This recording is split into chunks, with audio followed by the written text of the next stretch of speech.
Just want to info, thank you juga dekat Rafah Sport sebab bagi kepercayaan. I just want to thank you to all sebab semua datang. Arsenal ke PSG bang? Man United.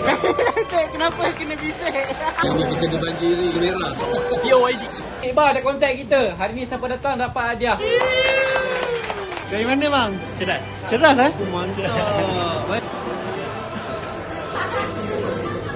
Dah pukul 12. Tengok dari sini. Let's go.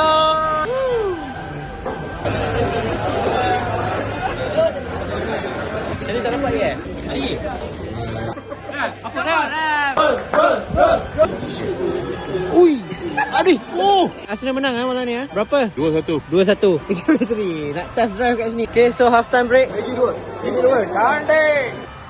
Sekarang dah 1-0. Banyak ayat-ayat yang di tepi tu yang macam nak PSG menang. Oh ya. Confident Arsenal menang ke tak? Kalau tengok game saya rasa Arsenal menang. 2-0 Kita tengok second half. Mantap. Dah bercium pula.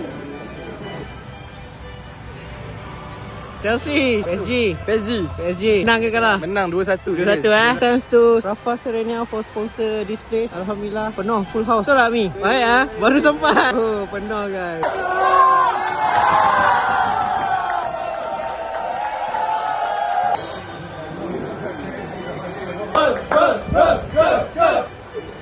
Kita nak kacau diorang. Diorang tengah stick. Kita nak minta maaf kalau ada kekurangan daripada pihak penganjur. GCA, Vela dengan Rafah Sport untuk next.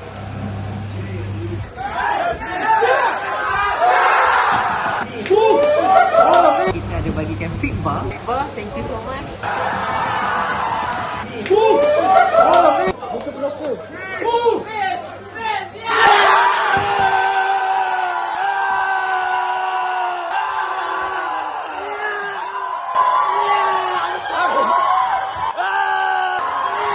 Apa perasaan bang?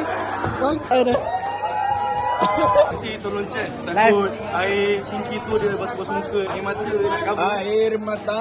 Aku dah cakap tadi, sediakan tisu. 3 suku habis tu. Rasa patut tak kita buat lagi event sini? Nak tunjuk satu dulu. Thank you so much dan jumpa di next Forwards Party. Bye.